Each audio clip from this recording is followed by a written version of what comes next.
Welcome to Community Culture, where we're giving you an inside look into the hearts and minds of the cast from the Garden Communal Cult. Today we're with Shine, who's dedicated over a decade to the liberation of the 99%, starting her journey at Occupy Wall Street. She continues to move from action to communities, bringing supplies, wisdom, and a free bus ticket in a magical Water is Life school bus. If you are seeking the history of non-profit work at the Garden, then this is the episode for you.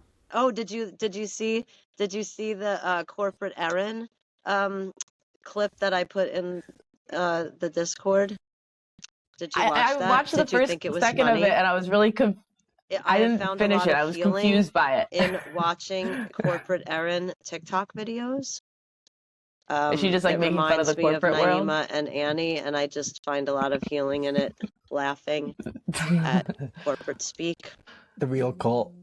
So, Shine, you're currently on Longleaf Layover. What's the crack? What's happening there? It's a new piece of land, right? So we're getting all these land projects. You know, the TV show was a part of this project This one having is, multiple lands. I and believe, three. What's going This on is there?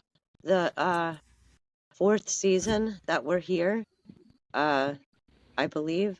But the first time that we came, it was at the end of the season because the land was purchased in at the end of February, I think. So we came here just before we were leaving. Yeah, and we have an outdoor kitchen here. And so what's it for? Yeah, it is for a lot of people come to Florida in the winter because they move with the weather, that are part of our traveling groups or permaculture mutual aid network. And we needed a place where we could rest in the winter. So this spot is meant to be a temporary spot where people can come as a base when they're spending the winter in Florida, and they can stay here for a few weeks and then go do other stuff and come back and forth. And we were here for Friendsgiving, and then we'll be here from the winter solstice until New Year's, kind of gathering together. And we actually are going to have a Radical Raccoon rendezvous in December, from December 20th to the 24th. And how we're going to do that is, if you are part of the Florida Working Group, if you've signed up through peoplesprojectearth.org, then we are putting a event in the Florida Working Group. So then people that live in Florida can come here and check this place out. And then other than that, it will be friends and family, travelers, that people that we've worked with before, that will be here also. But we'll be facilitating new people from the 20th to the 24th. Yeah, we just figured that out. Right when we got together for Friendsgiving, we talked about it a little bit. So nice. Right before Christmas. That's wild. I mean, that's the thing, right? So a lot of travelers, they're traveling, full time, and then they might not even have family to go to. And so it's really special that this place is being able to hold space for a Friendsgiving, for a Christmas alternative to these, alternative travelers that, the traveling community is their family. And so it's beautiful that you're doing that. It sucks I'm not going to be able to go. I wish we could do something in February as well, maybe, but we can talk about that later. There might be something in February also, but we've planned at least this, and then we'll figure it out going forward from there.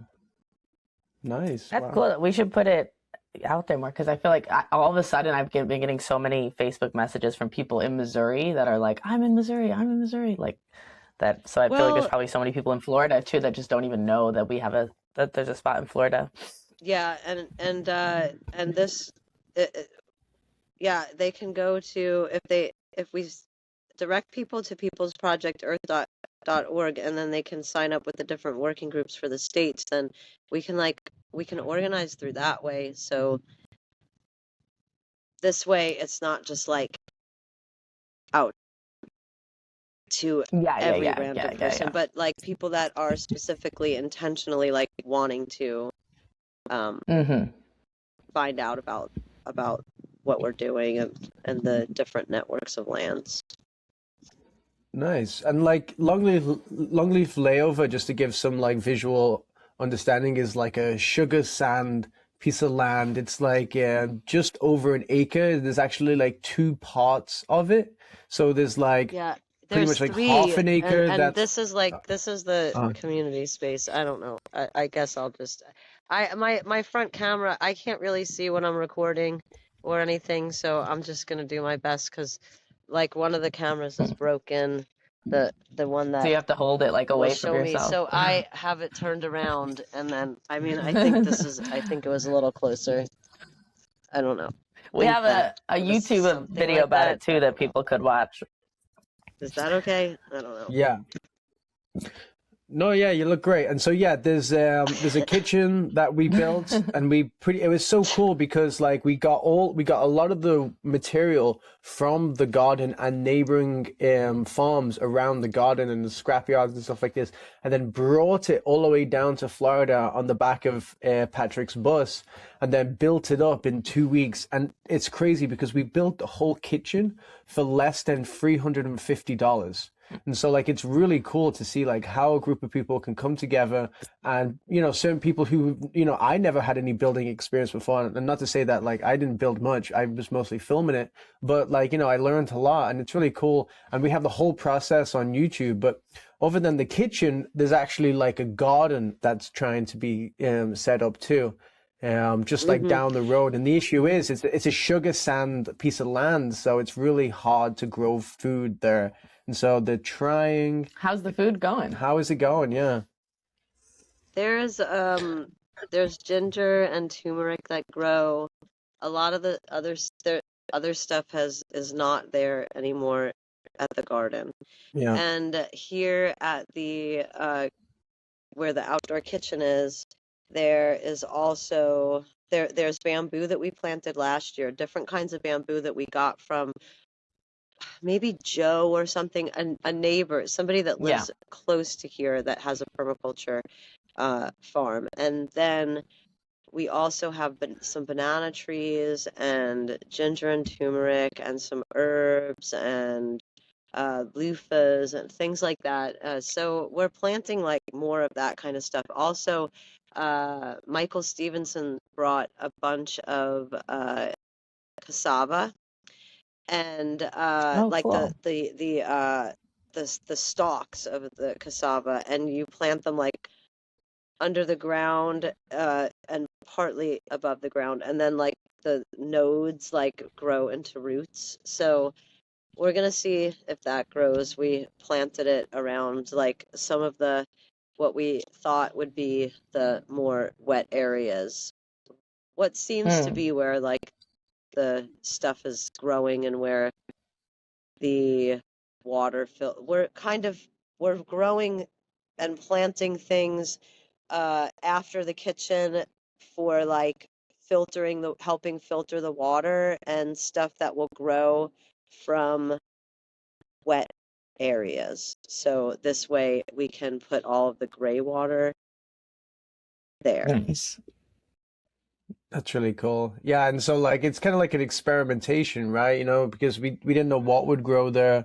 But the cool thing about having like all these different land projects is that like different areas have different climates that can have different food. And Florida, yeah, we might not be able to grow, other things, but like we can grow turmeric and ginger, which we can't grow on other lands. And so like by having this network of spaces, we can have like an abundant food source and be growing food all year round, that's pretty cool. Yeah. But like, the whole, you helped fund this land a long time ago, and this is all coming from like the dream of the People's Project. Maybe you could like help Yeah, we us? want to get into the background of the People's Project. Yeah, because we thought. And that's something that actually we don't even know that much about too. So it's kind of cool because we keep trying to talk about it, and then we're like, well, maybe I don't even have the full story, and so now we can genuinely ask you questions that we don't know the answer to, also, because I genuinely don't really know. Okay. So what is your question? Well, how did the People's Project?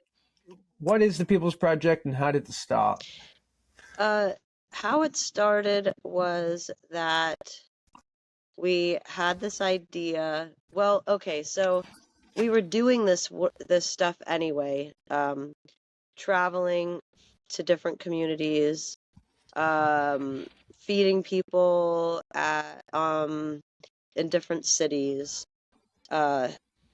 So we wanted to start a nonprofit for it. When we were doing these things and asking for donations, there was a lot of people that said, like, you need to make a nonprofit, like, or that's how people will donate, because why would they donate just to you? They want to donate to a nonprofit, like it would legitimize it. It seems like there's a critique for everything, no matter what. So in retrospect, so we decided to do the nonprofit, and so we got together at a sister farm at that time, the Grateful Belly in southern Tennessee.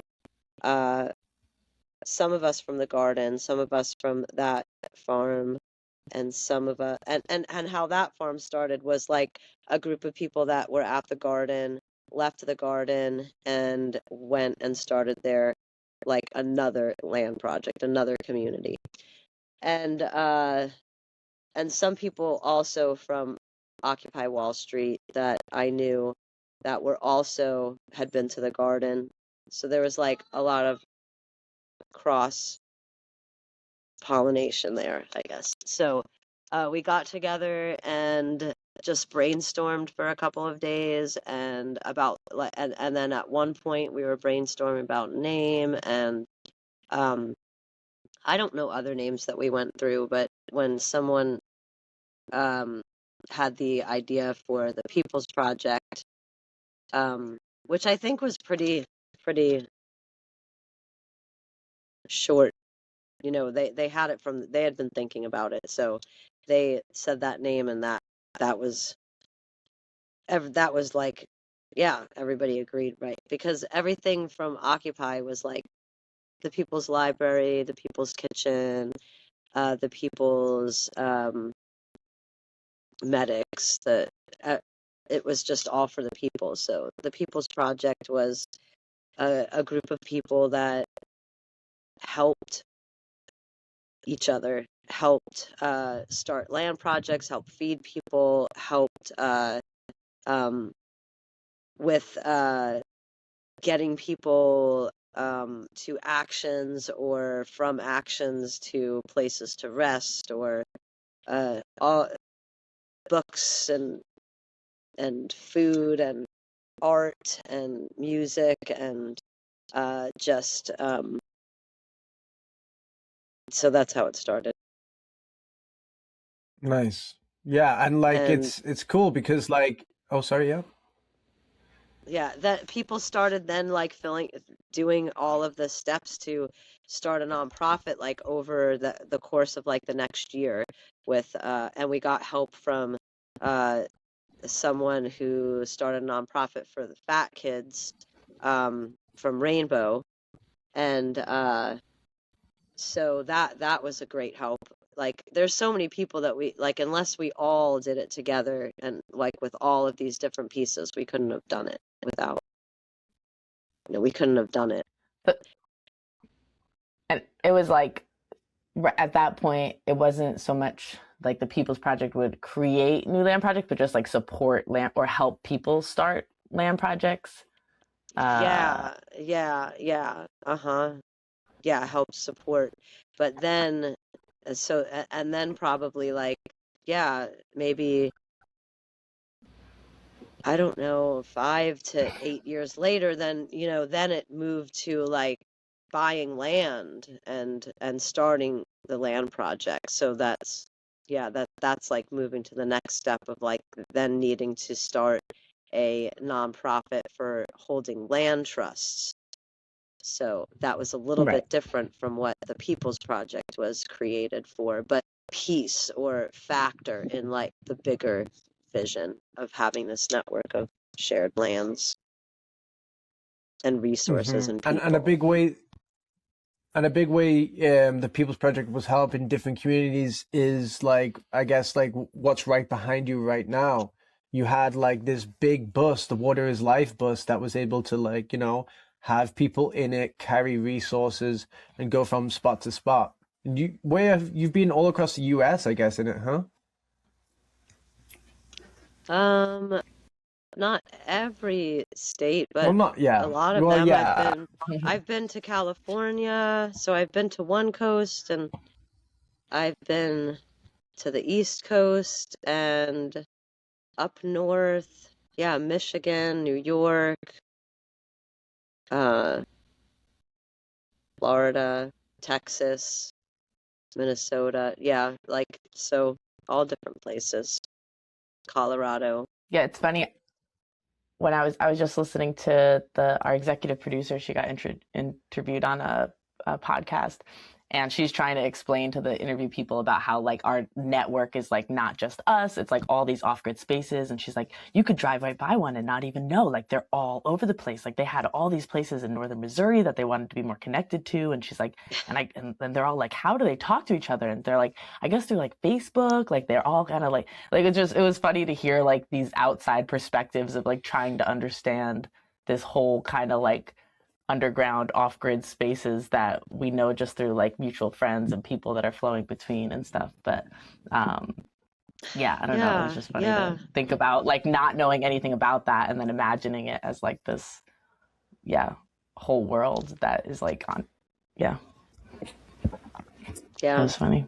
And so you touched upon like the start of maybe a big part of the start of your journey, and definitely what helped create the People's Project was Occupy Wall Street. It didn't only just create Bitcoin, it helped facilitate the creation of the People's Project. So what was it? What was that all about? Like what the two things that came out of Bitcoin and the People's Project. A lot of stuff came out.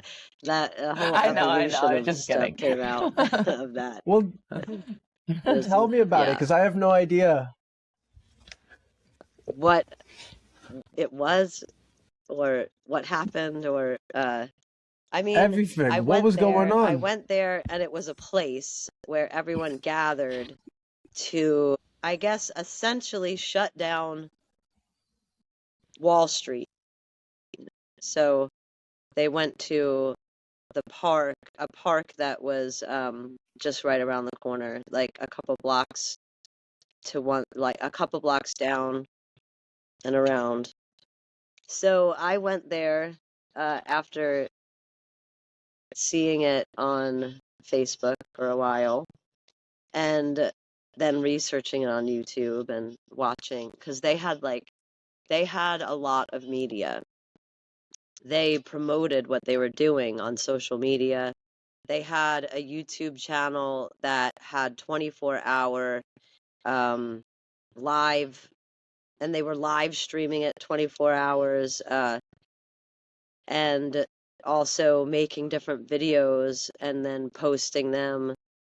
They were filming the marches, and so I saw what was going on, and I saw that they were saying that anybody could be a part of it. And yeah, I mean, I had really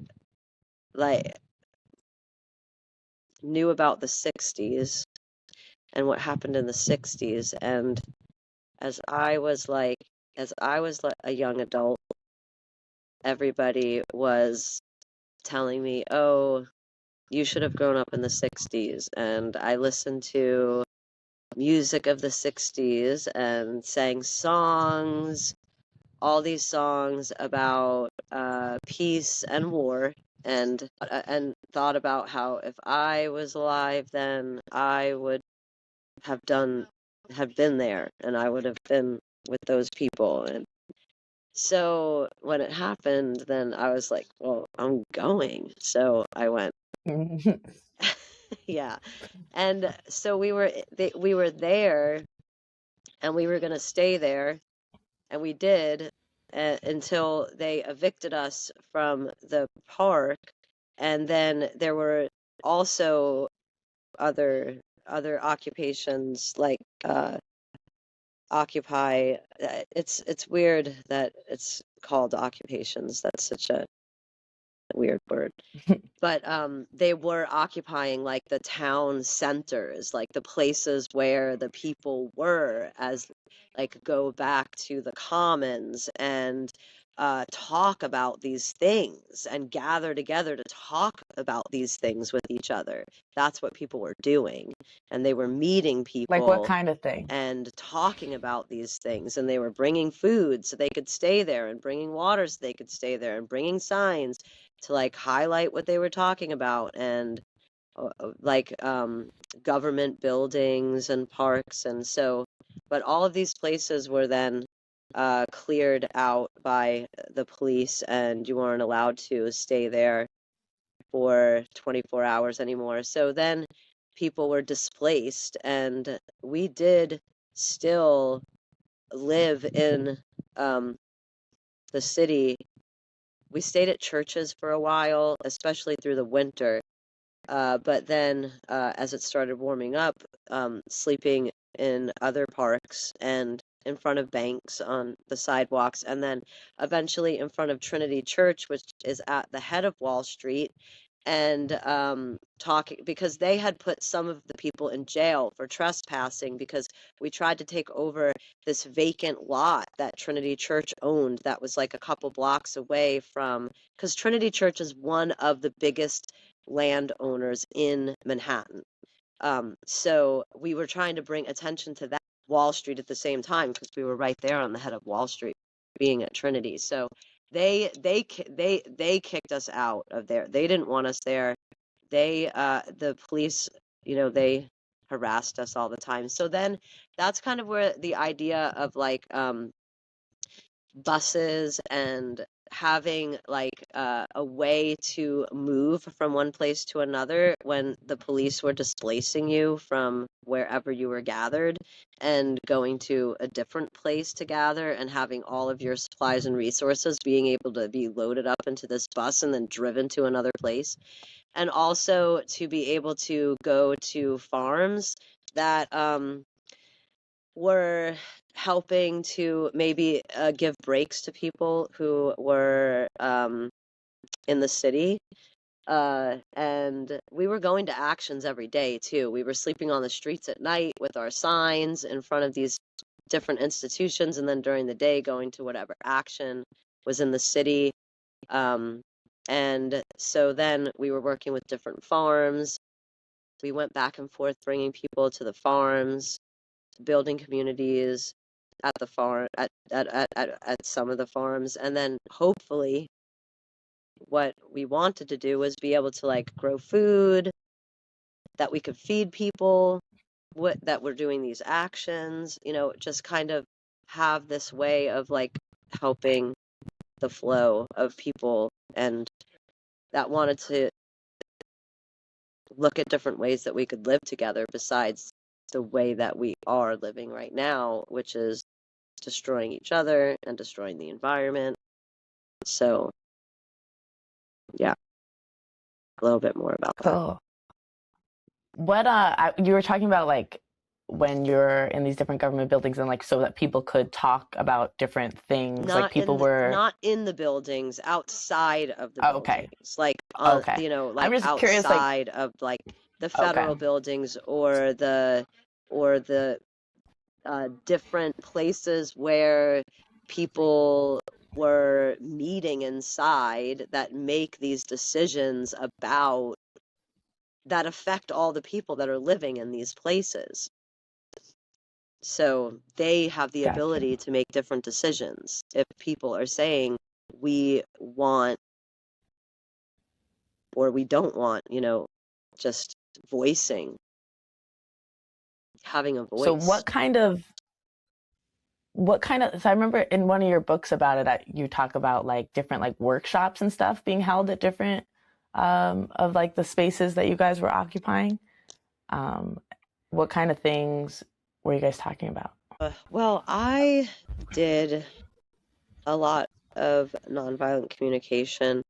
When I first got to Occupy Wall Street, when we were in the park, the day after I first got there, I walked around and different people, you know, this was like autonomously, like there wasn't, this was like people coming and plugging in and doing their thing within the park.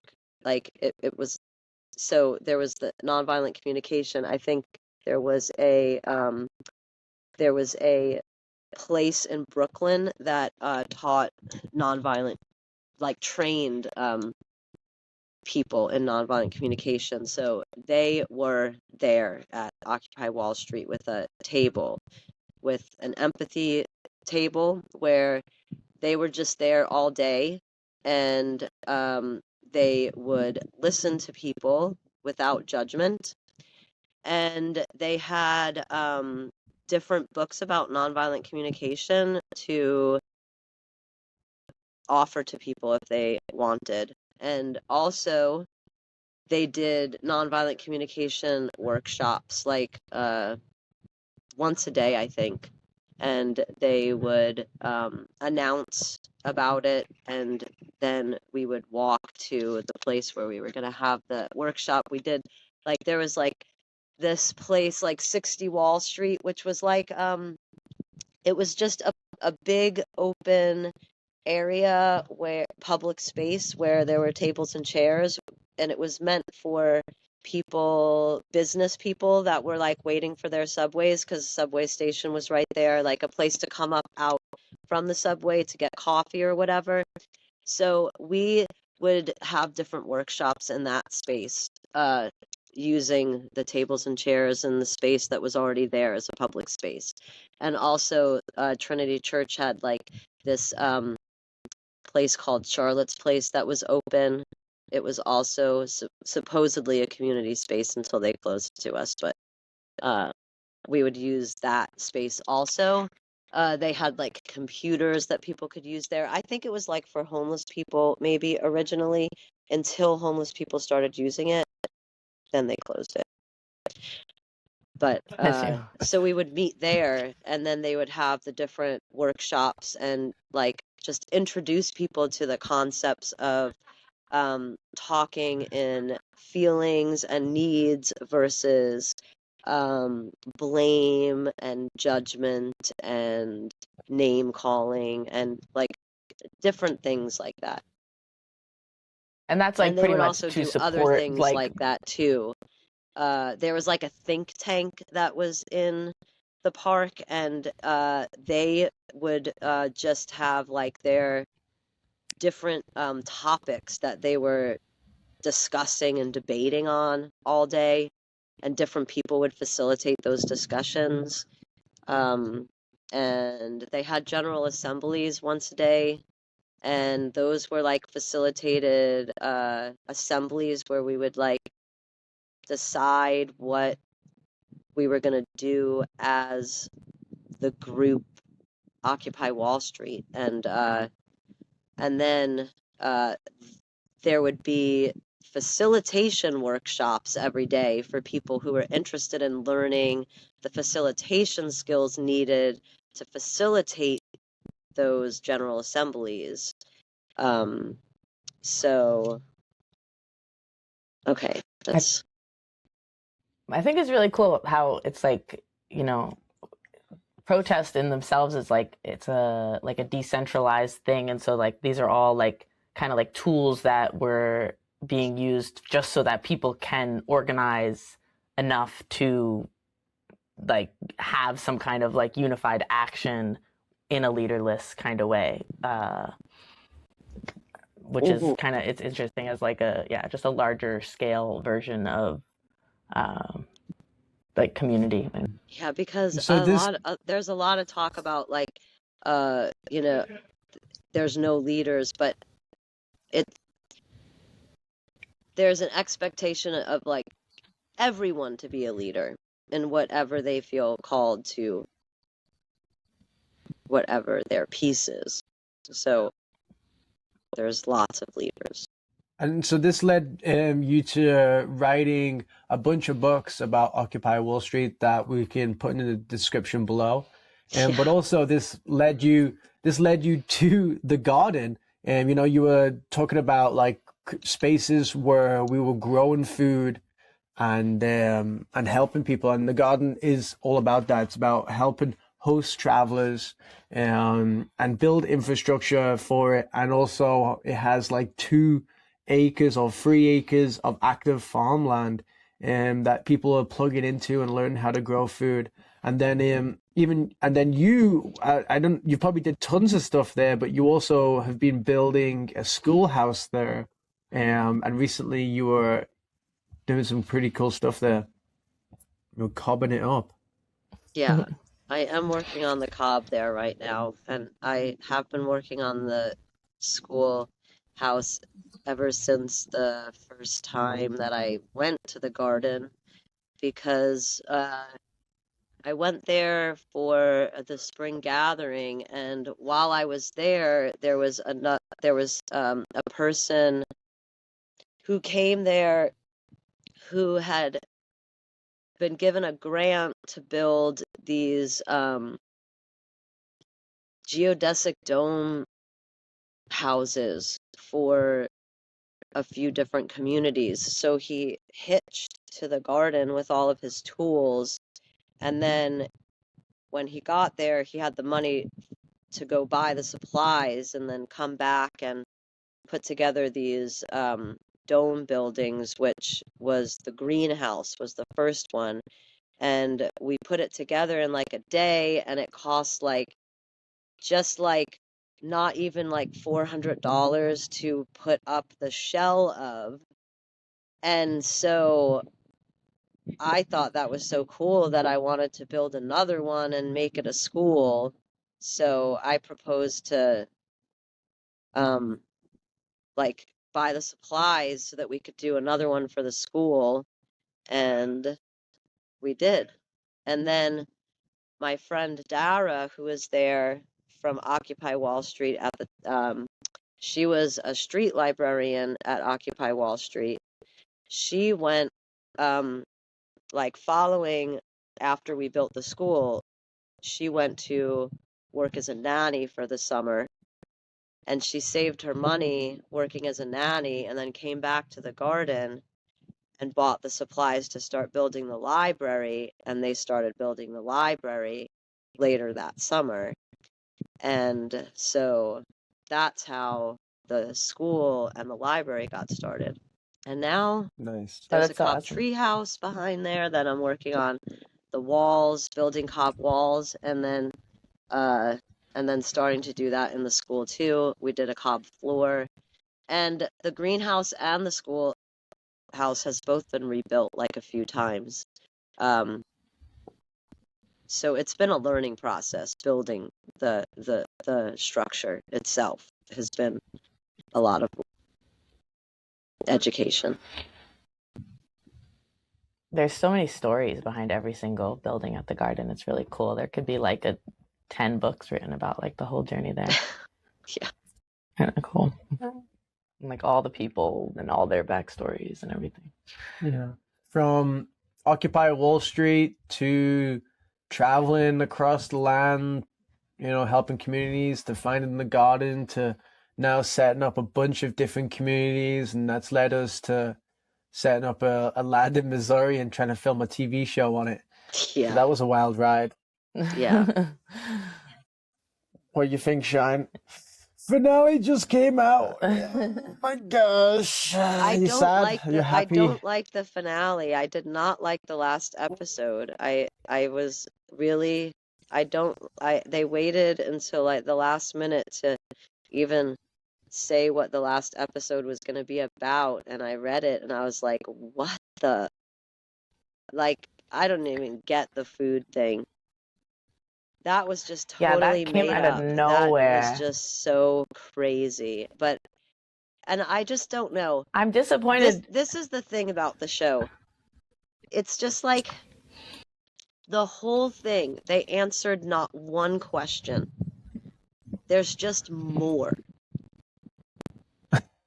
Yeah, a lot of people I'm seeing that was writing comments are like, I So feel so confusing. unsatisfied by the ending. Like, I didn't learn So anything. And then it's like, confusing. Jessica, like, seems to kind of just arbitrarily say, like, and so I think it is a cult. Like, there was nothing, like, no, like, critical reasoning behind it. Just like, she just says it.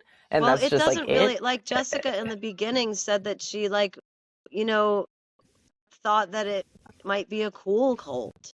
I don't think she cares about Yeah. being a cult or not. Yeah. Like a cult Yeah. to her is not like, like she could go It's just watch like, the Rocky Horror Picture Show on a Saturday night, midnight showing. That's culty, and be like, yeah, yeah, yeah. which I think Yeah, that's it's how just, it, season 2 should be opened up, with us doing with, the Rocky Horror Picture Show and Tree being the what's his name? The main guy. Oh, thank you. That'd be a great honor. I yeah, that think it would would be, be yeah, your fun. dream. Yeah. Yeah. Yes. I mean, they'd probably edit it in like the scariest way possible if we did You that. guys should go Like, watch find out where in New York City the Rocky Horror Picture Show is playing, where they do the whole thing, like at the midnight, where like go yeah, I've never watch done it. it. What? Did you do it? I've never been to that. Oh, well, The only do time it. I've ever Do watched it, Rocky Horror because was at the then Garden you'll with you see guys. if you want to do it as like the Garden. It'd be Okay. fun. Okay. It's fun. Okay. You're gonna have to put a V on your head, on your forehead. The first time that you see it, they bring you up to the stage and they put a V on your forehead in lipstick. Wow. That's the I remember one time initiation. some girl It's the arrived to the initiation garden. ceremony. You have to do it. I'm Some not girl even arrived to the kidding. garden at like midnight on Halloween, and like she just like walked into the kitchen bus, and we were like all in Halloween costumes, and we'd all just watched that movie, and so we all were like just like really revved up and acting in Oh character. yeah, and that's we're right. like, You did you'll be watch sleeping the in the movie. We barn watched with it at the yeah, Garden. Yeah, I'm sorry. I'm a yeah. little off topic. I'm sorry. We started talking about cults, so the No, Rocky you're Horror good. Picture Show came up. No, it's totally on topic. That's a really a cult that they should probably investigate next. So what happened with this Jessica person? should go there for season 2. Maybe it's the same cast of characters go. So the person you were Oh, it was watching just funny because she They was were just freaked out? Yeah, I don't know. We were just like playing into like the fact that like she arrived to this weird place at night, and like I don't know, me and the other Julia were like, "Welcome, we are Julia," and I don't know, we were just like doing a bunch of silly things to like freak her out, or I don't know. It was just like we were in like a funny mood after watching the movie, so we were like, "Welcome to the garden," like. And that's that. Shine's phone died. Off-grid living is not easy for production. Check the links below to stay in touch with Shine and even get her books. Thanks for tuning in. Next on our YouTube channel, we're going to be giving you an inside look into a community land project from the 80s that needs people and rejuvenation.